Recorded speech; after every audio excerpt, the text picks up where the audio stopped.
Assalamu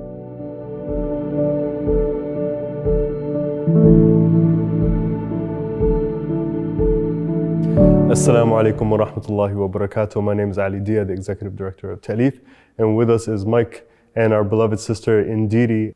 Watching what's happened around us in the past few months, especially with Gaza, where so many people are speaking about Gaza and trying to get individuals to understand what's happening there, but we're barely having any influence. So it made me think, like, we have a lot of successful Muslims per se, in terms of money or whatnot, but do we have any influential figures anymore?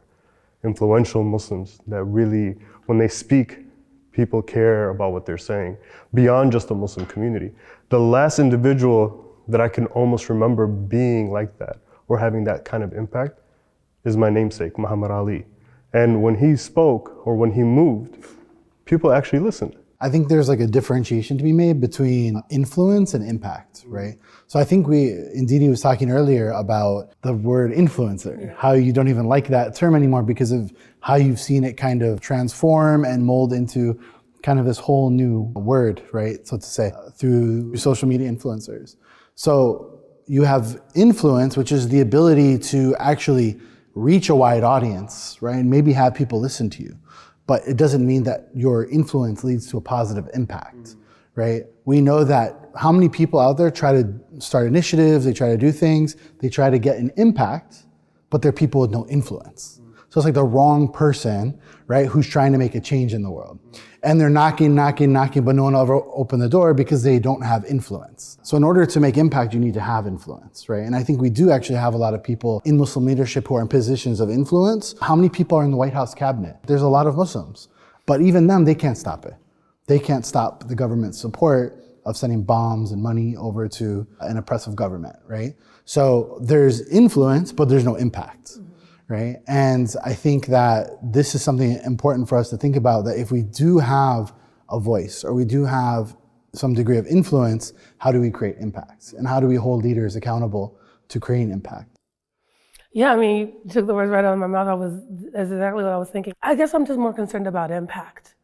And I think that through, kind of different from where you're coming from, I think through impact, you then have influence, right? Because if you're making a difference, then, and people are benefiting from what you're producing, then it provides either a platform, and if not a platform, the integrity and credibility to stand in your whatever your platform is, and to give your voice or opinion on things, right?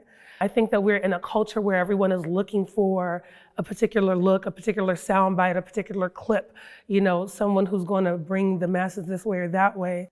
I find a lot of times that the efforts that have the most measurable impact are usually the people who are quiet, staying hydrated, minding their business, and getting the work done. You may not hear about them on CNN or C-SPAN, but you'll look and they're serving like 7,000 people in the area.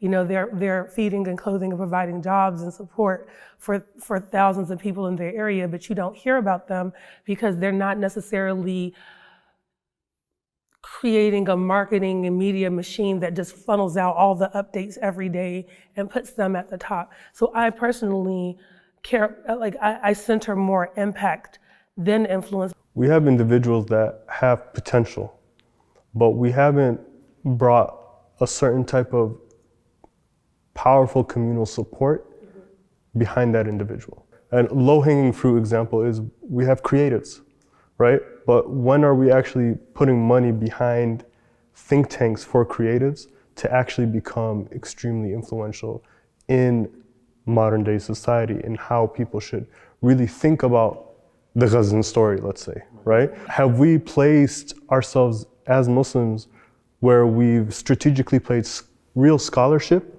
right, with real artists, so we can start to come together in a way that actually influences culture?